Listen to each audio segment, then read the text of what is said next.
সেন কপতের উপাখ্যান। লোমশ বলেন, ডাকি ধর্মের নন্দনে, সেন কপতের কথা করহ শ্রবণে। এই বিতস্তা নদী শিবিরাজ্য দেশে, সারস সারসী ক্রীড়া করিছে উল্লাসে। কুসুমীর নামে নৃপ আছিল তথায়, যজ্ঞ অনুষ্ঠানে ইন্দ্র পরাভব পায়। অগ্নিশনে যুক্তি করি অতি সঙ্গোপনে, সেন ও কপট রূপে ছলিতে রাজনে। ধরিল কপট রূপ দেবহূতাসন, দেবরাজ সেন রূপ করিল ধারণ। সভা তলে যজ্ঞে ব্রতী আছিল রাজন, সেন ভয়ে কপোতক লইল শরণ। ছদ্মবেশী কপোতক কহিল রাজায়, লইলু শরণ প্রভু রাখো ঘোর দায়। কপতে ব্যাকুল হেরি কহে উশিনর, তোমারে রক্ষিতে প্রাণ দিব কলেবর। সেন আসি কহে, নৃপ এ কি আচরণ, মোর পক্ষে রক্ষ তুমি কিসের কারণ।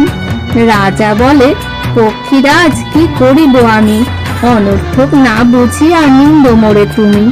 কপট প্রাণের ভয়ে লয়েছে শরণ, কেমনে কালের করে করিব অর্পণ। সেন বলে, মহারাজ করহ শ্রবণ, ক্ষুধায় আকুল আমি না সরে বচন। অনেক বিলম্ব হইলে যাবে মম প্রাণ, এত শুনি সকাতরে কহিল রাজন। অন্ন খাদ্য খাও তুমি, রহিবে জীবন, বৃষ মৃগ ছাগ মেষ যাহা আকিঞ্চন। সেন বলে, অন্ন মাংস নাহি মোরা খাই, কপট মোদের খাদ্য দেহ মোরে তাই। কপট যদ্যাপি তব স্নেহের ভাজন, নিজ মাংস দাও মোরে কপট সমান। তব মাংস কপটে তুল্য যদি হয়, সেই মাংসে তৃপ্ত হব শুনো মহাশয়। কুসুমারের মাংস দান ও স্বর্গে গমন। কুশিনর নৃপমণি আশ্রিত রক্ষিণু জানি, তুলা যন্ত্র আনিয়া সত্তরে।